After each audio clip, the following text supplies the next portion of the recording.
여러분 안녕하세요. 반갑습니다. 토마토패스 김재상 세무사입니다. 오늘부터 이제 그 신용 분석사 첫 강의를 시작하게 됐는데요.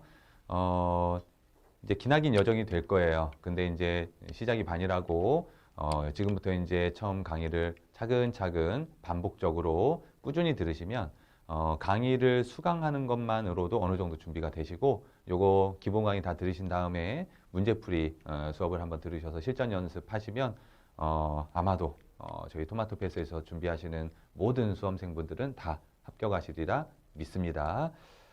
우선은 이 일반 기업 회계 기준부터 내용 진행하도록 할 건데 총 18강이에요. 18강. 그래서 교재 중심으로 해서 이제 볼 건데 교재를 요약해 가지고 여기 앞에 이제 교환으로 해 가지고서 제가 이제 수업을 할 거기 때문에 그걸 또 PDF 파일 자료로 해서 첨부해 드릴 거거든요. 그거 다운 받으셔 가지고 제가 중요하다고 이렇게 체크해 드리는 게 있어요. 그거 중심으로 해서 꼭 들고 다니시면서 또 틈틈이 암기하시면서 준비하시기 바라겠습니다.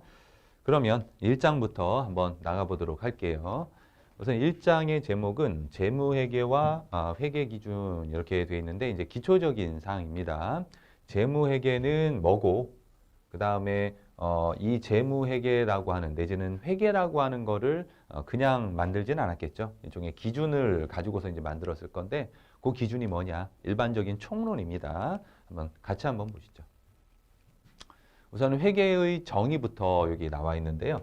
재무회계는 회계란 해서 정보 이용자가 사정을 잘 알고서 판단과 유용한 의사결정을 할 수 있도록 경제적 정보를 식별, 측정, 전달하는 그러한 과정을 회계라고 한다 이렇게 되어 있는데 우선은 여기 누구한테 주기 위한 거냐면 주어는 정보 이용자 가예요. 그래서 정보 이용자에게 뭔가를 주는 거죠.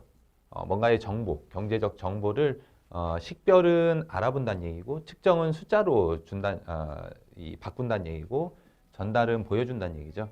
그러한 과정을 전부 다 회계라고 그렇게 이야기를 하는데 여기서 이제 포인트는 유용한 의사결정을 할 수 있도록 이게 포인트예요. 그래서 유용하지 못한 자료는 주나마나죠. 그래서 유용한 의사결정을 하기 위한 과정이 회계의 정의에 해당이 되더라.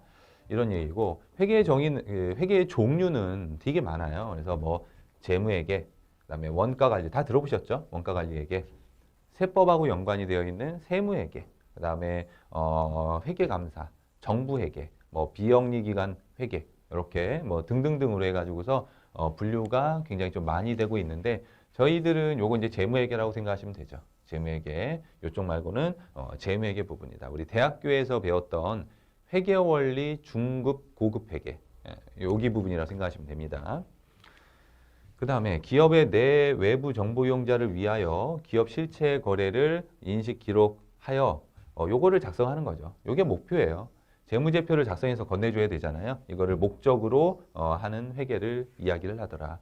원가관리회계는 기본적으로 특히 여기 관리회계는 내부 정보 이용자들한테 주는 거를 주 목적으로 하거든요. 근데 일반적인 회계나 원가회계 뭐 이런 것들은 외부 정보 이용자들도 내외부 모든 정보 이용자들한테 재무제표를 작성하는 거를 목적으로 하고 있고 그거를 이제 우리가 배우게 된다. 그 다음에 재무 정보의 산출 및 보고 절차에 주요 관심을 두는 회계의 한 영역이다. 재무 보고 그러니까 숫자이긴 한데 그 숫자가 담고 있는 여러 가지 의미가 있겠죠. 그러한 한 영역이 되겠고 투자자와 채권자로부터 재무자원을 조달하기 위한 회계. 이게 뭐냐면 투자자들은 이제 주주죠, 주주. 그죠? 주주들로부터 주주한테 주식을 팔아야 되고 그 다음에 채권자들한테 이자를 주는 조건으로 자금을 조달해야 되겠죠. 그러기 위한 재무적인 자원을 조달하기 위한 뭔가 기준이 있어야 되잖아요. 그래서 요거를 성적표를 보여주고 재무자원, 자금을 조달하게 된다. 이러한 모든 것을 하는 것이 이제 관련된 것이 이제 회계고 그 중에 재무회계라고 하는 특수 분야를 우리가 배우게 된다. 이런 얘기죠.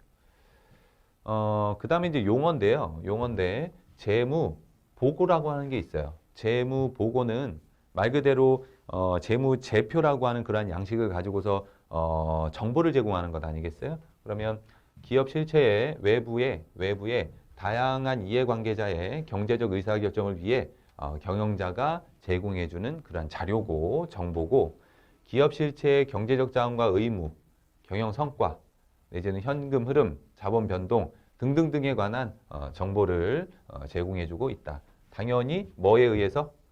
재무제표에 의해서죠. 재무제표에 의해서 뭐 다 알고 계실 거니까 재무상태표라든지 손익계산서, 자본변동표, 현금흐름표 뭐 이런 것들의 재무제표를 가지고서 이러한 것들을 알 수 있게끔 정보를 제공하는 것 그걸 뭐라고 한다는 얘기예요? 이러한 재무정보를 제공하는 것을 재무보고라고 한다 이런 얘기죠. 재무보고라고 한다.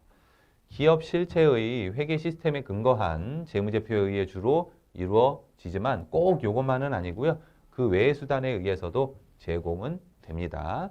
요거는 참고하시고 그 다음에 또 하나 조금 주의하셔야 될 거는 뭐냐면 재무제표의 재무적 정보는 물론 공시사항, 경영자 예측, 기업 실체의 사회환경적 영향에 대한 설명 등 비재무적 정보를 포함하는 광범위한 그 개념이다. 그래서 재무적 정보 내지는 재무 보고와 관련해 가지고서는 공시사항 뿐만 아니라 예측이나 아니면은 사회나 환경의 영향 등까지 포함한 그러니까 꼭 재무적 정보가 아니고요. 비재무적 정보까지 다 포함하는 광범위한 개념이다라고 하는 거. 비재무적 정보도 포함하고 있다라고 하는 거. 그것만 조금 주의하시고 그 다음에 사업보고서. 사업보고서는 재무제표와 더불어 기업 실체의 재무정보를 제공하는 재무보고의 수단이다. 그러니까 일종의 보고서다 이런 얘기예요. 이거를 사업보고서라고 부르는 것뿐입니다. 재무제표를 가지고서 보고하는 거를 사업보고서다 이렇게 부르는 것이다. 여기에도 일반적으로 비재무적 재무 정보를 포함하고 있더라. 됐어요. 재무제표를 포함하는 광범위한 개념이다. 지금 재무보고가. 그러니까 재무보고가 재무제표를 가지고서 보고를 하는 개념이기 때문에 되게 광범위한 개념이 뭐다라는 얘기예요. 재무보고다. 이런 얘기죠. 재무제표하고 개념을 좀 혼돈하지 말자. 용어니까 이해만 하시면 되겠어요. 그 다음에 이제 나오는 것이 재무제표죠. 재무제표. 재무제표는 계속해서 얘기하고 있는데 기업 실체가 외부 정보 이용자에게 재무적 정보를 전달하는 재무보고의 핵심적인 수단이다. 그래서 조금 앞에서 봤었던 재무보고의 수단을 재무제표라고 이야기를 하는 것이고 아까 전에 얘기했듯이 재무보고서의 일종이죠. 그래서 기업 실체의 자산, 부채, 자본 이들의 변동에 관한 정보를 보고하는, 제공하는 재무보고서. 이걸 재무제표라고 이야기를 하더라.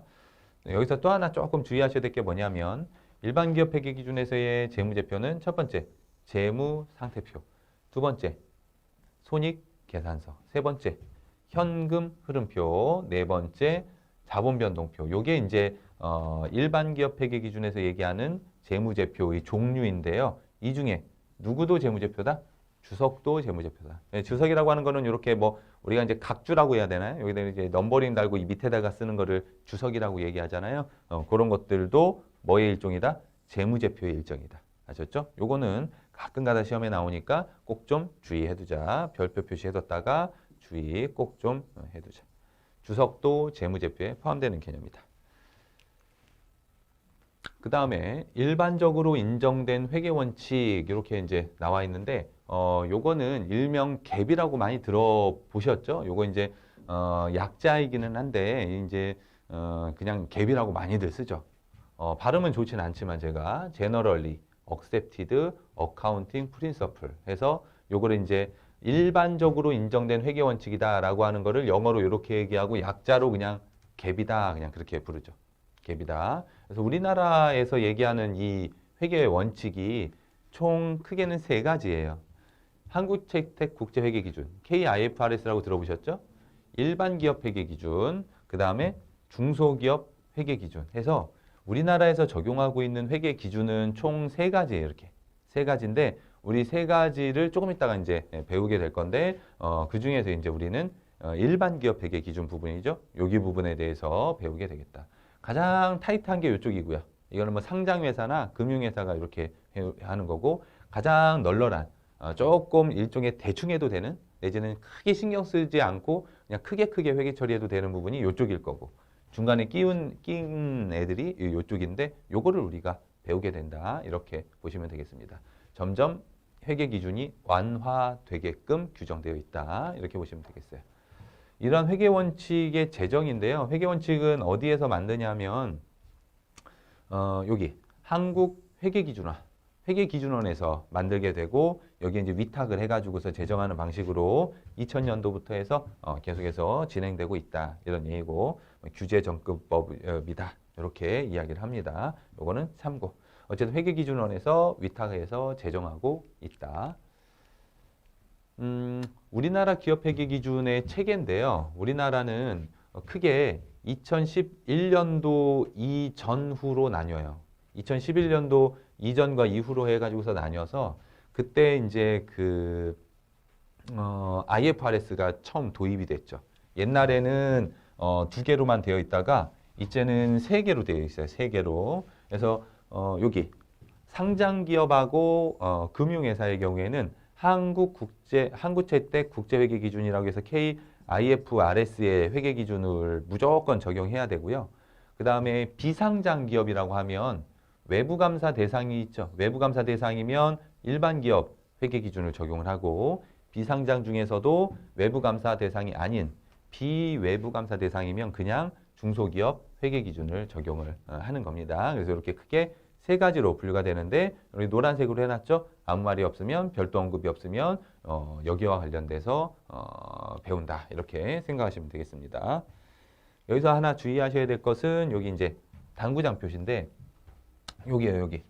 그러면 비상장 기업이면 요거를 적용한다는 건데 그럼 비상장 기업이 IFRS는 못하냐? 그것도 선택하면 가능해요. 원하면 이쪽으로 가는 거는 당연히 전혀 막지 않습니다. 그래서 비상장 기업도 원하면 국제회계 기준을 선택할 수 있는 것이며 그죠? 못하게 할 막을 이유는 없어요. 또 비상장 기업인데 상장 기업의 연결자회사 상장 기업이면 연결이라고 하는 거는